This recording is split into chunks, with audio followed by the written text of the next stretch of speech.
তো বন্ধুরা, আজ 1 জুন 2024 শনিবার। তো আজকের আবহাওয়ার অবস্থা দেখে নেব কি রয়েছে। তো ঝটপট কমেন্ট করে জানিয়ে দিন আপনি কোন এলাকা থেকে দেখছেন। তো বন্ধুরা, আমরা প্রথমেই যদি একটু তাকাই আকাশের দিকে, উপগ্রহ চিত্র অনুসারে দেখা যাচ্ছে আজকে কিন্তু আকাশে অতটা মেঘ নেই। তবে আলিপুর আবহাওয়া দপ্তরের পক্ষ থেকে যদি আমরা দেখে নিই, তাতে করে আলিপুর আবহাওয়া দপ্তরের পক্ষ থেকে দেখুন আজকের ডেটে বৃষ্টি হওয়ার কথা কিন্তু বলা রয়েছে বেশিরভাগ জায়গাতেই। কলকাতা, হাওড়া, হুগলি থেকে শুরু করে প্রত্যেকটা জেলাতে আজ এবং কালকের জন্য এবং এমনকি পরশু দিনের জন্য বৃষ্টিপাতের কথা বলা হয়েছে।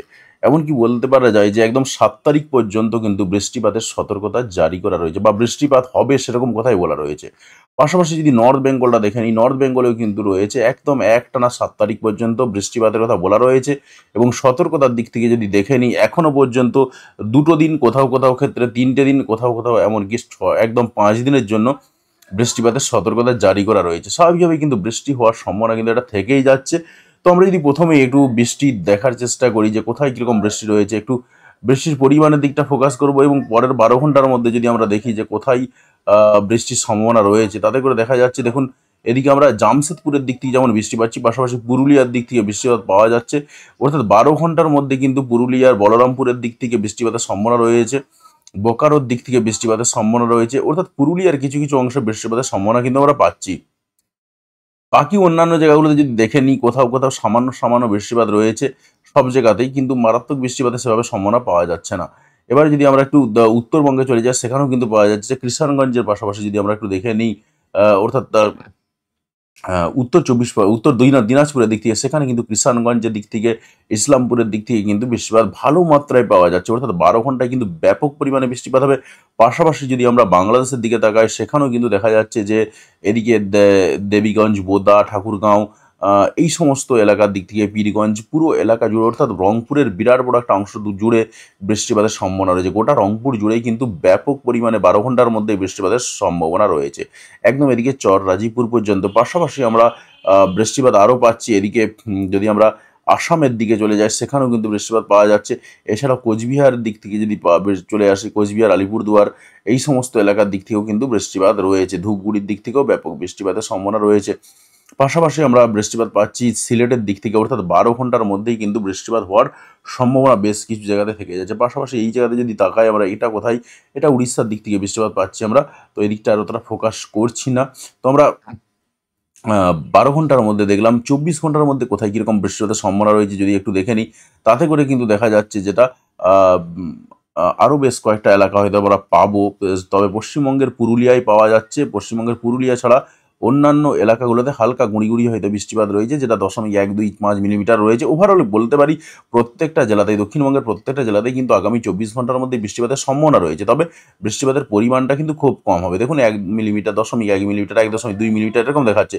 তবে ব্যাপক বৃষ্টিপাতের সম্ভাবনা কিন্তু রয়েছে পুরুলিয়ার দিক থেকে, সম্ভাবনা পাচ্ছি। পাশাপাশি আমরা যদি বাংলাদেশের দিকে তাকাই, সেখানেও বৃষ্টিপাত পাওয়া যাচ্ছে অনেকগুলো। আগামী 24 ঘন্টার মধ্যে কিন্তু বৃষ্টিপাতের সম্ভাবনা রয়েছে। যদি আমরা দেখি খুলনার দিকে, যেমন গোপীনাথপুরের দিক থেকে যদি আমরা দেখি বৃষ্টিপাত রয়েছে, মাগুরার দিক থেকে বৃষ্টিপাতের সম্ভাবনা রয়েছে, মুকসুদপুরের দিক থেকে বৃষ্টিপাতের সম্ভাবনা রয়েছে। ওভারঅল কিন্তু অনেকগুলো জায়গাতে, ফরিদপুরের দিক থেকে বৃষ্টিপাতের সম্ভাবনা রয়েছে, পাবনার দিক থেকে বৃষ্টিপাতের সম্ভাবনা রয়েছে। যদিও বা গোটা বাংলাদেশ জুড়েই বৃষ্টির সম্ভাবনা রয়েছে, কিন্তু এই সমস্ত এলাকায় সবথেকে বেশি বৃষ্টিপাতের সম্ভাবনা রয়েছে। পাশাপাশি আমরা যদি ত্রিপুরার দিকে তাকাই, সেখানেও কিন্তু বৃষ্টিপাত রয়েছে আগামী 24 ঘন্টার মধ্যেই। অর্থাৎ 24 ঘন্টার মধ্যেই কিন্তু বেশ কিছু জায়গায় বৃষ্টিপাত হচ্ছে। দেখুন একটু বায়ুর ঝাপটা মোডে চলে যাচ্ছি। বায়ুর ঝাপটা মোডে যদি আমরা একটু দেখে নিই, দেখুন এই পশ্চিমবঙ্গে দক্ষিণবঙ্গের দিকে যদি তাকাই, নিম্নচাপটা অনেকটা কমে গেছে বলেই মনে হচ্ছে। পশ্চিমবঙ্গে দক্ষিণবঙ্গে একেবারে সমুদ্র উপকূলবর্তী যে সমস্ত এলাকা রয়েছে, সেখানে 40 কিলোমিটার বেগে ঝোড়ো হাওয়া বইছে, যেটা অতটা বোঝা যায় না, কিন্তু তা সত্ত্বেও যারা সমুদ্র উপকূলবর্তী এলাকায় বসবাস করেন তারা বুঝতে পারেন। বিশেষ করে যদি আমরা দেখি পূর্ব মেদিনীপুরের দিক থেকে, যেই ঝোড়ো হাওয়াও বলবো না, ঠিক বাতাস বয়ে যাচ্ছে। পাশাপাশি এদিকে সাউথ 24 পরগনার দিক থেকে, দক্ষিণ 24 পরগনার দিক থেকে কিন্তু বাতাস রয়েছে, সেরকমই দেখা যাচ্ছে। আমরা আরেকটু এগিয়ে যাব এবং দেখে নেব যে এই বাতাসটা কতক্ষণ পর্যন্ত থাকবে বা বাড়ার সম্ভাবনা রয়েছে কিনা। পাশাপাশি আপনাদেরকে জানিয়ে রাখি, 9 তারিখ একটা নিম্নচাপ দেখাচ্ছে, বড় নিম্নচাপ, যেটা হয়তো বা 15 তারিখ 16 তারিখ নাগাদ আসতে পারে। তার হাত ধরে কিন্তু বর্ষা প্রবেশ করতে পারে। দেখুন আমরা আস্তে আস্তে এগিয়ে গেলাম এবং দেখছি যেটা, যে এই যে বাতাসটা এটা সন্ধ্যে 6টা-7টা পর্যন্ত কিন্তু থাকবে পশ্চিমবঙ্গের দিক থেকে। এবার একটু ঝটপট এগিয়ে যাবো এবং দেখে নেবো যে কোথাও কোনো রকম সম্ভাবনা রয়েছে কিনা। কম বেশি প্রত্যেক দিনই কিন্তু আমরা দেখতে পাচ্ছি একটু বাতাস থাকবে পশ্চিমবঙ্গের, দক্ষিণবঙ্গের একেবারে সমুদ্র উপকূলবর্তী এলাকার দিকে থাকার সম্ভাবনা বেশি, তবে বাংলাদেশে কিন্তু অতটা থাকবে না। দেখুন আমরা যখন আস্তে আস্তে 7 তারিখে প্রবেশ করলাম, আমরা কিন্তু দেখতে পাচ্ছি যে একটা বড় নিম্নচাপ কিন্তু তৈরি হয়েছে, এবং যে বড় নিম্নচাপটা কিন্তু আস্তে আস্তে প্রবেশ করতে পারে পশ্চিমবঙ্গের দিক দিয়ে, এবং এই নিম্নচাপের যে হাত ধরে কিন্তু বর্ষা প্রবেশও করে যেতে পারে। আমরা 7 তারিখ নাগাদ এরকম একটা জায়গাতে দেখতে পাচ্ছি, 8 তারিখ নাগাদ কিন্তু দেখা যাচ্ছে গোটা বঙ্গোপসাগর জুড়ে রয়েছে, পাশাপাশি পশ্চিমবঙ্গ এবং বাংলাদেশে প্রবেশ করে যাবে। পাশাপাশি 9 তারিখে যদি দেখি ঠিক এরকম একটা জায়গায় অবস্থান করবে। আমাদের আজকে 10 তারিখ অবধি দেখার সুযোগ রয়েছে, তাই আমরা 10 তারিখ পর্যন্ত দেখে নেব। 10 তারিখেও কিন্তু দেখতে পাচ্ছি আমরা যে মোটামুটিভাবে আন্দামান এবং নিকোবর দ্বীপপুঞ্জ এলাকার পাশে একেবারে বলা যেতে পারে 77 কিলোমিটার বেগে ঝোড়ো হাওয়ার মতন একটা পরিস্থিতি তৈরি হবে। এবারে যদি একটু জিএফএস মডেল দেখে নিই, জিএফএস মডেল কি বলছে দেখুন। জিএফএস মডেল কিন্তু এই কথা বলছে যে মোটামুটিভাবে 10 তারিখ নাগাদ যদি আমরা প্রবেশ করে যাই, সেখানে কিন্তু আমরা পাচ্ছি যেটা প্রায় 83-84 কিলোমিটার বেগে ঝোড়ো হাওয়া নিয়ে কিন্তু এটা এইরকম একটা জায়গাতে অবস্থান করবে, অর্থাৎ বিশাখাপত্তনমের ঠিক কাছাকাছি। এবং আপনাদেরকে বলতে পারি 10 তারিখে যদি এটা ঠিক এইরকম একটা জায়গাতে থাকে, এটা কিন্তু আস্তে আস্তে এগিয়ে যাবে এবং ঠিক 14 তারিখ নাগাদ পশ্চিমবঙ্গের দিকে এবং বাংলাদেশের দিক দিয়ে প্রবেশ করবে, এবং ঠিক এইটার হাত ধরে এই যে একটা নিম্নচাপ, বড় নিম্নচাপ তৈরি হচ্ছে, এই বড় নিম্নচাপের হাত ধরেই কিন্তু পশ্চিমবঙ্গে বর্ষাও প্রবেশ করে যাবে। এবং পশ্চিমবঙ্গে বর্ষা একদিন আগেই প্রবেশ করবে, এটা অনেকদিন আগে আলিপুর আবহাওয়া দপ্তর বলেছিলেন। স্বাভাবিকভাবে কিন্তু সেই সম্ভাবনাটা একটা থেকেই যাচ্ছে। এবার আমরা বৃষ্টির মোডে গেলাম না, মোটামুটিভাবে যাই, ঠিক আছে। বৃষ্টির মোডে একটু ক্লিক করে নিচ্ছি যে কোথায় কোন সময় বৃষ্টিপাত হওয়ার সম্ভাবনা রয়েছে। দেখুন বৃষ্টিপাতের সম্ভাবনা কিন্তু ময়মনসিংহের দিক থেকে, ঢাকার দিক থেকে, কুমিল্লার দিক থেকে এইসব বৃষ্টিপাত রয়েছে। তো বৃষ্টিপাত কিন্তু থাকবেই, তবে আমরা যদি একটু ঝটপট এগিয়ে যাই এবং দেখার চেষ্টা করি, কিন্তু আজকে বৃষ্টিপাতের সম্ভাবনা কিন্তু রয়েছে, সেটাই দেখা যাচ্ছে। দেখুন আজকে যদি আমরা ঠিক 9টার দিক করে দেখি, রাত্রি 9টার দিক করে, যেভাবে টাইম ধরে বলি সেভাবে টাইম ধরে বলে বলে অভ্যস্ত হয়ে গেছি, তো যে কারণে বলা হয়ে যায় আলটিমেটলি। এটা জিএফএস মডেল যদি দেখাচ্ছে কাটোয়া বর্ধমানের দিক থেকে বৃষ্টিপাত হবে। আমরা একটু ইসিএমডব্লিউ মডেলটাই যাব। দেখুন আমরা দেখছি যেটা যে বাঁকুড়ার দিকে কিন্তু আজকে বৃষ্টির সম্ভাবনা রয়েছে। আমরা একটু এগিয়ে যাব, ধীরে সুস্থে এগিয়ে যাচ্ছি, এবং যারা একটু ধৈর্য ধরে ভিডিওটা দেখেন, আমি বলবো যে অবশ্যই ধৈর্য ধরে ভিডিও দেখবেন, তাদের জন্যই মেনলি আমাদের আরও ধৈর্য ধরে জায়গাগুলো দেখা। যদিও কথা বলাটা অনেক স্পিডে হয়ে যায়, সেটাও জানি, অনেকে বলেছেন। তো আমরা দেখছি যেটা, দেখুন সন্ধ্যে 7টা-8টার দিক করে কিন্তু আস্তে আস্তে বৃষ্টিপাতের সম্ভাবনা কিন্তু বাড়বে। বীরভূম, মুর্শিদাবাদ এই সমস্ত এলাকার দিক থেকে, পাশাপাশি বাঁকুড়া, দুর্গাপুর, বর্ধমানের বেশ কিছু অংশে ব্যাপক পরিমাণে বৃষ্টিপাতের সম্ভাবনা কিন্তু আজকে রয়েছে। ব্যাপক পরিমাণে বৃষ্টিপাত হবে আজকে সন্ধ্যে 7টা নাগাদ দেখাচ্ছে। আপনি ধরে চলতে পারেন 9টার মধ্যে কিন্তু এই বৃষ্টিপাতটা ঢুকে যাবে। পাশাপাশি আমরা এদিকে পাচ্ছি যেটা যে ঝাড়খণ্ড, পুরুলিয়ার দিক থেকে, পাশাপাশি কিন্তু ঝাড়খণ্ডের দিক থেকেও বৃষ্টিপাতের সম্ভাবনা কিন্তু রয়েছে। আমরা আরেকটু এগিয়ে যাবো এবং দেখে নেবো যে উত্তরবঙ্গে কিন্তু বৃষ্টিপাতের ধারা অব্যাহত রয়েছে, এবং উত্তরবঙ্গের জন্য আলাদা করে সতর্কতাও জারি করেছে। সে সতর্কতা আপনাদেরকে দেখাবো একটু পরেই। তো দেখুন রাত্রি 9টার দিক করে যদি আমরা দেখি, বর্ধমানের দিক থেকে দেখা যাচ্ছে ভালো মাত্রায় বৃষ্টিপাত হচ্ছে। বাঁকুড়া, বিষ্ণুপুর, সোনামুখী, পাশাপাশি কতুলপুরের দিক থেকে, চন্দ্রকোনা, আরামবাগ, বর্ধমান, ঘুষকরা এই সমস্ত এলাকার দিক থেকে ব্যাপক পরিমাণে বৃষ্টিপাতের সম্ভাবনা রয়েছে। বিশেষ করে বাঁকুড়া সহ বাঁকুড়া লাগোয়া ব্যাপক বেশিরভাগ জায়গায় বৃষ্টিপাতের সম্ভাবনা রয়েছে। পাশাপাশি মুর্শিদাবাদের দিক থেকেও বৃষ্টিপাতের সম্ভাবনা রয়েছে, মেহেরপুরের দিক থেকে বৃষ্টিপাতের সম্ভাবনা রয়েছে। এদিকে আমরা যদি দেখি নাগরপুরের দিক থেকেও বৃষ্টিপাতের সম্ভাবনা রয়েছে বাংলাদেশের। এছাড়াও কিন্তু মালদা এবং 2 দিনাজপুরের দিক থেকেও কিন্তু রাত্রি 9টার পরে বৃষ্টিপাত ব্যাপক পরিমাণেই হবে। আমরা আরেকটু এগিয়ে যাবো এবং দেখে নেবো যে আর কি সম্ভাবনা তৈরি হচ্ছে। তো ওভারঅল কিন্তু দেখা যাচ্ছে যেটা যে পশ্চিমবঙ্গে, দক্ষিণবঙ্গের বেশ কিছু জায়গাতে, বিশেষ করে বর্ধমান, বাঁকুড়া, পুরুলিয়া এই সমস্ত এলাকাতে আবার তার সঙ্গে সঙ্গে মুর্শিদাবাদ এবং বীরভূম এই এলাকাগুলোতে কিন্তু বৃষ্টিপাত হবে। এবং রাত্রের দিকে উত্তরবঙ্গে বৃষ্টিপাত হওয়ার সম্ভাবনা রয়েছে, পাশাপাশি কিন্তু বাংলাদেশের রংপুর, সিলেট এই সমস্ত এলাকাতেও ব্যাপক পরিমাণে বৃষ্টিপাতের সম্ভাবনা রয়েছে। ওভারঅল আমরা সবটাই দেখলাম। এবার একটু আলিপুর আবহাওয়া দপ্তরের রিপোর্টে চলে যায়। স্পেশাল বুলেটিন একটা প্রকাশ করেছে আলিপুর আবহাওয়া দপ্তর গতকাল, যদিও এটা তো গতকাল অনুসারে যে আমরা দেখতে পাচ্ছি রিপোর্টটা, তাতে করে মোটামুটিভাবে 31 তারিখ আমরা দেখবো না। 1 তারিখে কিন্তু এখনো পর্যন্ত সতর্কতা জারি করা রয়েছে বেশ কয়েকটা জায়গাতে। বলা রয়েছে সবকটা জেলায় প্রায় রয়েছে, দু একটা জায়গাতে হবে যদিও, সাব হিমালয়ান ওয়েস্ট বেঙ্গল উত্তরবঙ্গের জন্য। পাশাপাশি আমরা 2 তারিখেও কিন্তু একই রকম অবস্থা পাচ্ছি।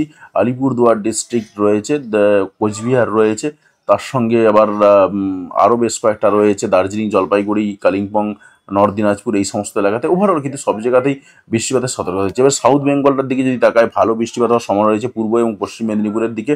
সেটা 31 তারিখের দিকে ছিল। আমরা 1 তারিখের দিকে একটু হাঁটবো। 1 তারিখের দিকে কি বলা রয়েছে, 7 থেকে 11 সেন্টিমিটার বৃষ্টিপাতের সম্ভাবনা রয়েছে পূর্ব এবং পশ্চিম বর্ধমান, বীরভূম ডিস্ট্রিক্টে, যেটা আমরা দেখলাম জাস্ট এই বৃষ্টিটার সম্ভাবনা কিন্তু আজকে রয়েছে। তার সঙ্গে সঙ্গে কি বলা হয়েছে যে 40 থেকে 50 কিলোমিটার বেগে ঝোড়ো হাওয়া দেবে পূর্ব এবং পশ্চিম বর্ধমান, বীরভূম, নদিয়া, মুর্শিদাবাদ এই সমস্ত জেলাগুলোতে। আর তার সঙ্গে কি রয়েছে, বাজ পড়ার সম্ভাবনা রয়েছে। এবং বাজ পড়ার সম্ভাবনা কোথায় কীরকম কি রয়েছে না, দু একটা জায়গাতে অন্যান্য জেলাগুলোতে সাউথ বেঙ্গল অর্থাৎ পশ্চিমবঙ্গে, দক্ষিণবঙ্গের অন্যান্য জেলাগুলোতে। পাশাপাশি 2 তারিখের জন্য কিন্তু হলুদ সতর্কতা জারি করা রয়েছে পূর্ব এবং পশ্চিম বর্ধমান রয়েছে, বীরভূম রয়েছে, মুর্শিদাবাদ রয়েছে, হুগলি এই সমস্ত জেলাগুলো রয়েছে। 40 থেকে 50 কিলোমিটার বেগে ঝোড়ো হাওয়া এবং তার সঙ্গে কিন্তু বাজ পড়ার সম্ভাবনা রয়েছে, সেরকমই বলা রয়েছে। তার সঙ্গে বাজ পড়বে, আরও অন্যান্য জেলাগুলোতেও কিন্তু বাজ পড়বে, সেই সতর্কতা জারি করা হয়েছে। ওভারঅল বাজ পড়ার সতর্কতা কিন্তু জারি করা হয়েছে। এবার এখানে একটি ছবি সবাই এঁকে দেখিয়ে দিয়েছে কোথায় কোন দিক দিয়ে বৃষ্টি হবে, যেটা দেখাচ্ছিলাম আপনাদেরকে।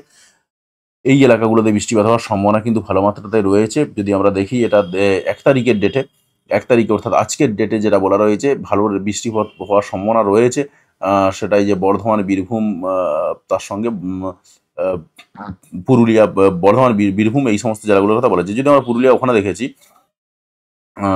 তার সঙ্গে আমরা আর একটু নিচের দিকে নেমে যাব। বর্ধমান এখানে যদি বীরভূমটা দেয়নি, বীরভূম রয়েছে, বর্ধমান রয়েছে, আর পশ্চিম বর্ধমান রয়েছে আর কি। পূর্ব বর্ধমান, পশ্চিম বর্ধমান, বীরভূম 3টে জেলা রয়েছে। ওভারঅল কিন্তু সেই সতর্কতা জারি করা কিন্তু রয়েছে। আর আমরা তো এখানে দেখেই নিয়েছি অলরেডি যে আলিপুর আবহাওয়া দপ্তরের পক্ষ থেকে কী বলা রয়েছে। কম বেশি সব জায়গাতে বৃষ্টির সতর্কতা কিন্তু জারি করা রয়েছে উত্তরবঙ্গের জন্য এবং দক্ষিণবঙ্গের জন্য। যদি আমরা একটু দেখে নিই, দক্ষিণবঙ্গের জন্যও কিন্তু কম বেশি একদম একটানা 7 তারিখ পর্যন্ত বৃষ্টিপাতের সতর্কতা কিন্তু জারি করা রয়েছে। এবং সতর্কতার দিকে যদি একটু তাকাই, আজ এবং কালকের জন্য কিন্তু সতর্কতা সব জায়গাতে রয়েছে 30 থেকে 40 কিলোমিটার বেগে ঝোড়ো হাওয়া এবং তার সঙ্গে বাজ পড়ার সতর্কতা জারি করা রয়েছে, যেটা আমরা অলরেডি একবার দেখে নিয়েছি। তার সঙ্গে সঙ্গে আজকে পশ্চিম বর্ধমান, পূর্ব বর্ধমান, বীরভূম এই 3টে জেলাতে ব্যাপক পরিমাণে বৃষ্টিপাত হবে, অতি ভারী বৃষ্টিপাত হবে, সেই সতর্কতা কিন্তু জারি করা রয়েছে, যেটা আমরা অলরেডি উইন্ডিতে দেখে ফেলেছি। তো আবহাওয়ার একটু মেঘের দিকে তাকাবো, কীরকম মেঘ যাবে আজকে সারাটা দিনের আবহাওয়ার অবস্থা কীরকম যাবে। দেখুন আজকেও কিন্তু পশ্চিমবঙ্গে, দক্ষিণবঙ্গে মেঘলা মেঘলা আকাশই যাবে। বাংলাদেশের দক্ষিণবঙ্গেও একই রকম অবস্থা, মেঘলা মেঘলা আকাশই কাটবে। উত্তরবঙ্গে তো মেঘ রয়েছে, উত্তরবঙ্গে আলাদা করে কিন্তু বলার কিছু নেই, পুরোটাই মেঘ মেঘ রয়েছে। 4টের পরে পরে একটু মেঘ কেটে যাবে, কিন্তু সেই মেঘটা কেটে যাওয়ার পরে তারপরে শুরু হবে বৃষ্টি। আবার একটা নতুন মেঘ ঢুকবে, যেটা বৃষ্টির সৃষ্টি করবে বিশেষ করে 2 বর্ধমান, বীরভূম এই সমস্ত জেলাগুলোতে। তার সঙ্গে সঙ্গে হুগলিতেও বৃষ্টিপাতের সম্ভাবনা কিন্তু রয়েছে, আমরা দেখলাম যেটা যে মেঘটা আসছে। পাশাপাশি হুগলিরও বেশ কিছু এলাকাতে বৃষ্টিপাতের সম্ভাবনা কিন্তু রয়েছে। এমনকি শান্তিপুরের দিক থেকে, কলকাতার দিক থেকেও বৃষ্টিপাতের সম্ভাবনা কিন্তু থেকে যাচ্ছে রাতের দিক থেকে। তো যাই হোক, এটা আবার পরবর্তীকালে জানিয়ে দেবো, আরও পরবর্তীকালে আর একটু আপডেট আরও পেয়ে যাবো আমরা। তো স্বাভাবিকভাবেই কিন্তু এই খবরটা আমরা দিয়ে দিতে পারবো আপনাদেরকে। তো ধন্যবাদ বন্ধু ভিডিওটি দেখার জন্য। অতি অবশ্যই কমেন্ট করে জানাবেন যে আপনি কোন এলাকা থেকে ভিডিওটি দেখলেন, এবং চ্যানেলে যদি নতুন হয়ে থাকেন অবশ্যই সাবস্ক্রাইব করে নেবেন। যদি ফেসবুক থেকে দেখে থাকেন সেক্ষেত্রে অতি অবশ্যই পেজটাকে ফলো করে নেবেন। আর ভিডিওগুলোই বন্ধুদের সঙ্গে শেয়ার করতে কোনোভাবেই ভুলবেন না।